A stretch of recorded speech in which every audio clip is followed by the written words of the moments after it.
Okay, this is rather depressing. And I tried very hard not to have this happen. Apparently I skipped over one of the questions in my response to Tim's video. So this is part 2, take 2. I missed question 6, which is, what was it like making your own setting?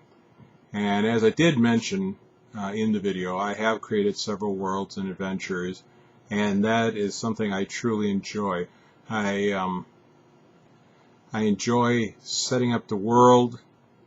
I enjoy creating the NPCs and not having them just be a cipher, but the interconnectivity of NPCs. So in one of the 2 games sessions that I ran, the players are so used to guards hassling them and being their enemies that they responded predictably when a guard went out of his way to be friendly to them. The reasoning behind it was that he had a brother-in-law and a sister that ran a jewelry shop, and he had other relatives that ran other businesses, so by getting in good with adventurers, he could steer them toward their businesses with their finds and stuff. But they so distrusted him in the beginning that they wouldn't make use of the resource. And I like that kind of thing where meeting one person, just like the real world, meeting one person and networking with them can lead to something else. Same with monsters. I don't like monsters or the big baddie, the boss, to be predictable.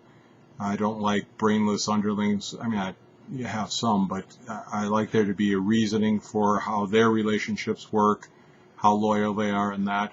So creating worlds, trying to make them somewhat unique as far as the standard. At the time I was doing it, fantasy campaign,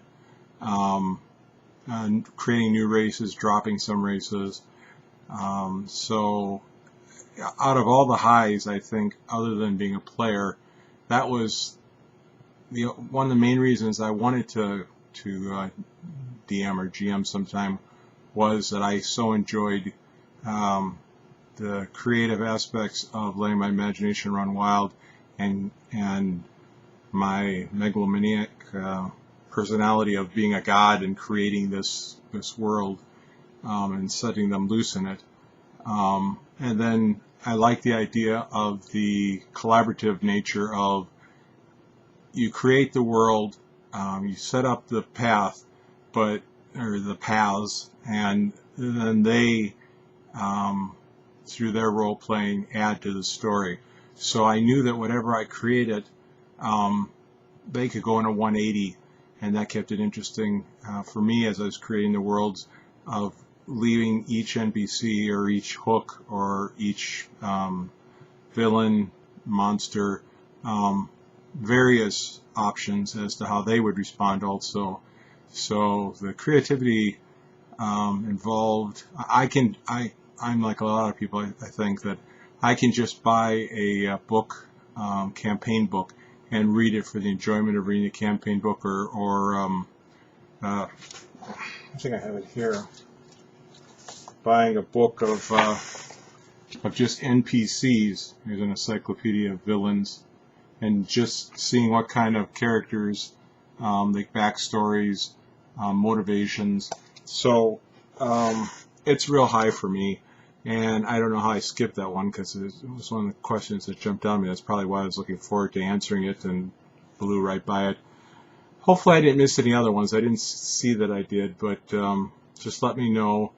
Again, this is part 2 of a video response to Samwise 7 RPG, otherwise Tim Harper, and I will post it, and I'll post the link to it in the first video, and I'll post the link to the first video in this video, and then I'll post the link to this video on Tim's page with my other link, and I think I'm going to stop making videos for a while again, because this is too complicated for my little brain.